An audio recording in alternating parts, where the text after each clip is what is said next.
પણ મારે આપની વચ્ચે એ ભેદ પરખવો છે કે આ બધું જ ભેગું થાય ને એમાંથી ઘર ન બને, એમાંથી મકાન બને. અને મકાનની અંદર તમે ઊભા હોય ને તો એમાંથી તમને પડઘાય સંભળાય. ઘરની અંદર પડઘા ના સંભળાય હો, આ મકાનની અંદર જ સંભળાય. તમે વાસ્તુ પૂજન કરો ને એ મકાનનું કરો, તમે કુંભ ઘડો મૂકો ને એ મકાનની અંદર જ મૂકો. પણ જે મકાનની 4 દિવાલો છે એમ ઘરની અંદર એ 4 સંબંધો છે. બાપ દીકરાનો સંબંધ હોય, પતિ પત્નીનો સંબંધ હોય, સાસુ વહુનો સંબંધ હોય અને સંતાનોની સાથેનો આપણા સંબંધો હોય.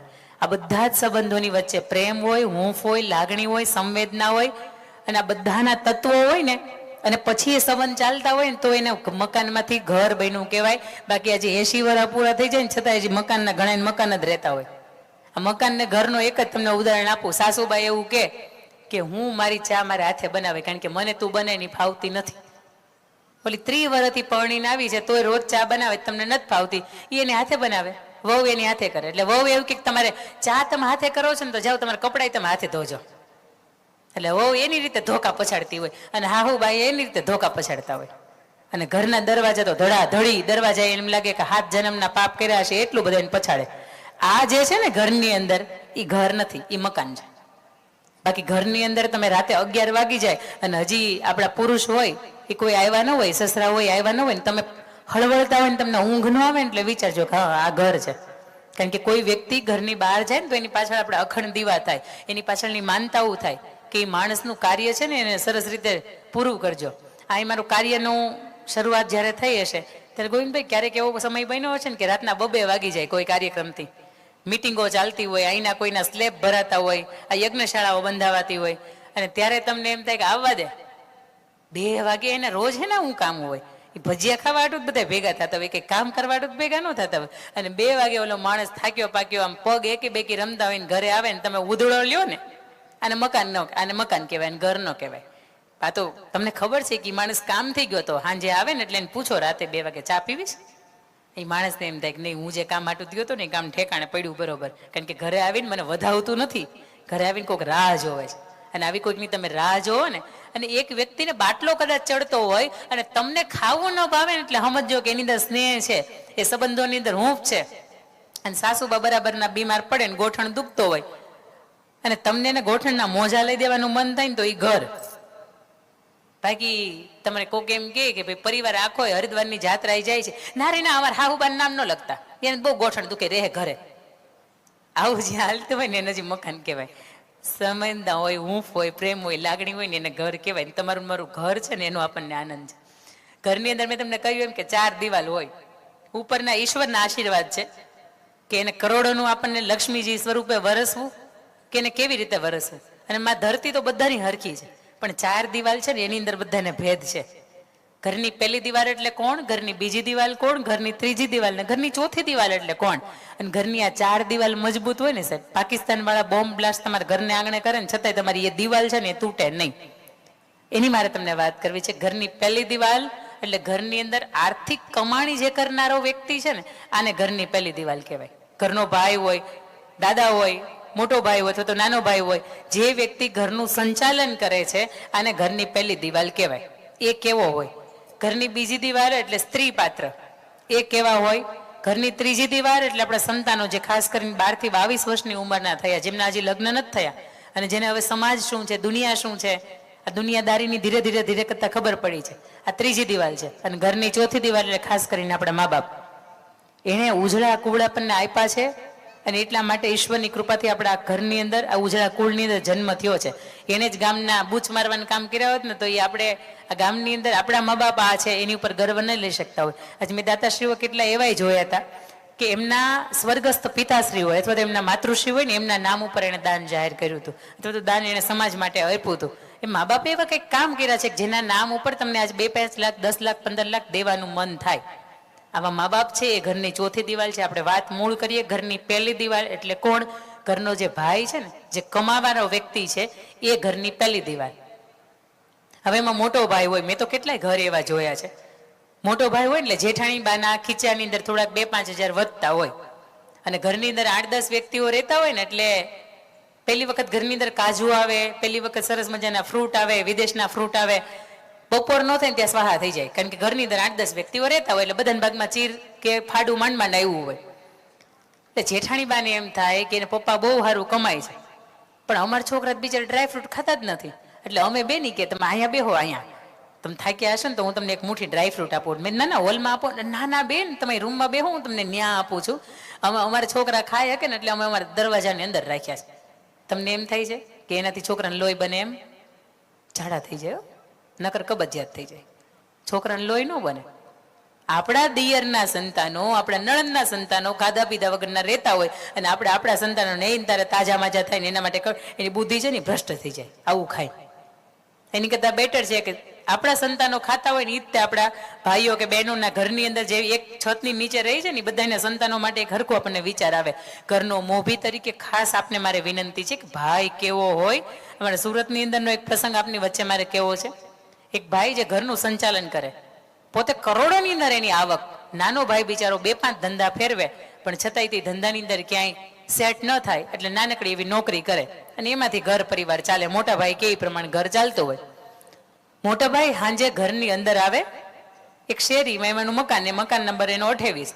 એટલે ધીરે ધીરે બહાર ઊભા હતા ને તો એમાંથી એક શેરડીને સાંઠો એને કપાયો. છોકરા વાટું લેતો જાઓ, એક જ શેરડીને સાંઠો એટલે કાપી દીધા, એને 2 ભાગ કર્યા. આપણને ખબર છે પૂંછડિયાનો ભાગ હોય ને મોળો હોય અને ઉપરનો થોડોક ભાગ હોય ને થોડોક મીઠો હોય. એટલે એ મોળો અને મીઠો ભાગ બે લઈને એક હાથની અંદર મોળો ભાગ હતો ને એક હાથની અંદર મીઠો ભાગ હતો.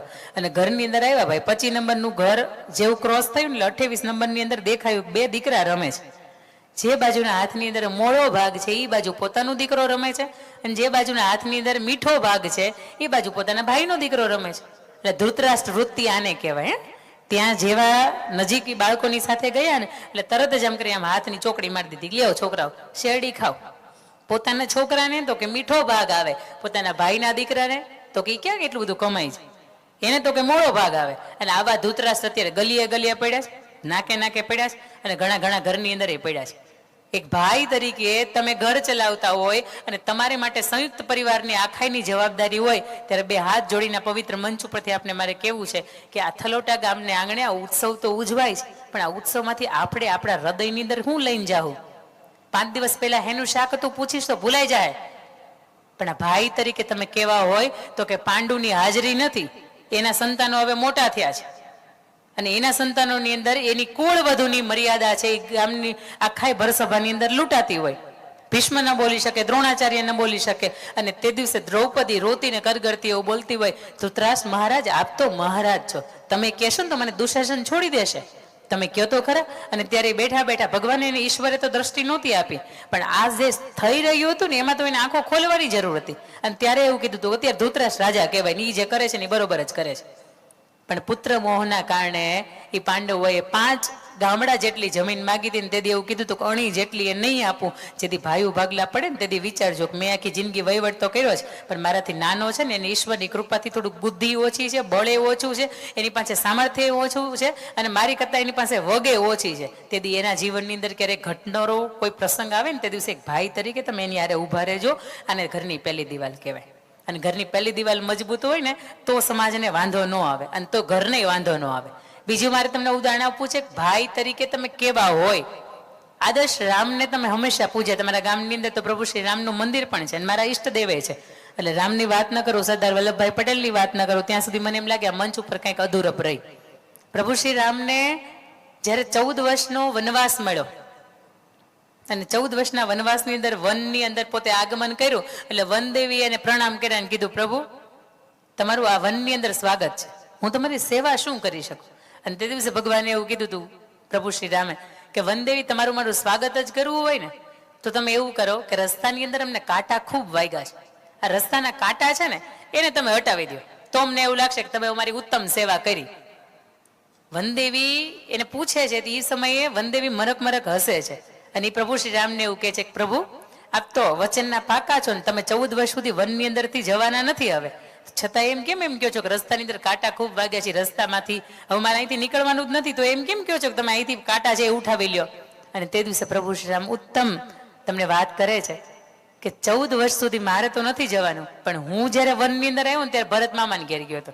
ભરતને ખબર નથી કે આ રામ છે ને એ વનની અંદર વયા ગયા છે. જેથી ભરતને ખબર પડશે ને કે મારા ભાઈ હવે અયોધ્યાના નરેશ નથી બન્યા, એને 14 વર્ષનો વનવાસ મળ્યો છે. તે દિવસે ભરત દોડતો દોડતો, હાંફતો હાંફતો, ભાગતો ભાગતો અને ચરણ પદુકા પહેર્યા વિનાના કે પછી રથની અંદર બેઠા વગરનો આવશે.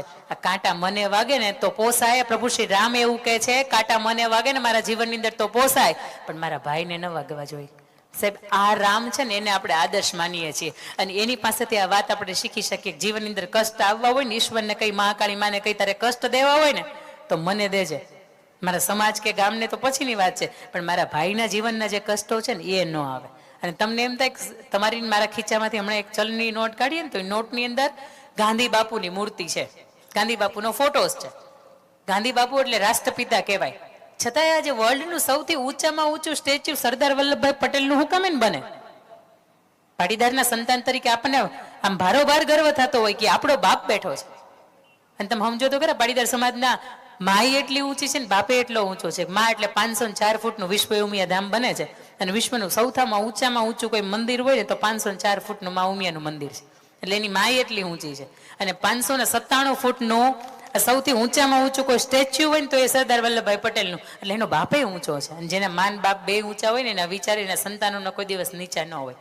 સરદાર વલ્લભભાઈ પટેલને મારા જેટલા માટે યાદ કરવા છે કે અંગ્રેજો, બ્રિટિશ સરકાર જ્યારે આ દેશને 15મી ઓગસ્ટ 1947ના દિવસે જવાના હતા, એ પહેલાના 52 દિવસ પહેલા એના બ્રિટિશ સરકારે કહી દીધું કે અમે આજથી 52 દિવસ પછી એટલે 14 તારીખની રાત્રે અમે અહીંથી નીકળી જવાના છીએ, અને 15 તારીખથી દેશ તમારો.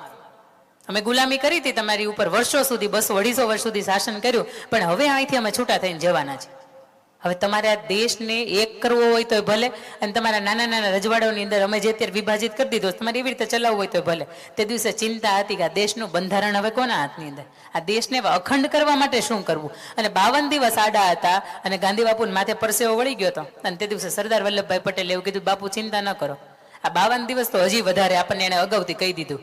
52 દિવસની અંદર 562 રજવાડા ભેગા કરવાની મારી જવાબદારીની વાત છે. એ 562 રજવાડા તો ભેગા કર્યા સાહેબ, પણ પોતે જ્યારે ગૃહમંત્રીનું ખાતું એની હાથમાં હોય સાહેબ, એની કેવી જાહો જલાલી હોય, એની પાસે હું ન હોય. અહીંયા ગામનો એક સરપંચ બની ગયા હોય તો હાથ પેટી ખૂટે ને એટલું બધું ભેગું થઈ ગયું હોય. કેટલાય રોડ આખે આખા ખવાઈ જાય, કેટલાય નાળા આખે આખા ખવાઈ જાય. મને એમ થાય કે એની પાચન શક્તિનું વંદન છે.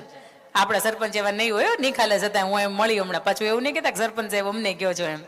પણ ઘણાય છે કે માત્ર નાનો એવો હોદ્દો સરકાર તરફથી તમને મળ્યો હોય ને તોય તે ઘણું બધું ભેગું થઈ જતું. પણ ગ્રહ ખાતું આખું એના હાથમાં છે. નાણાં મંત્રી તરીકે પોતે જ્યારે ઉપસ્થિત છે, અને ખીચામાંથી જ્યારે એનું દેહાંત થયું ને સાહેબ, ત્યારે 300 રૂપિયા નહોતા નીકળ્યા ને એટલા માટે આ સરકારે 3000 કરોડના ખર્ચે કેવડિયા કોલોની ખાતે ઊભા રાખે.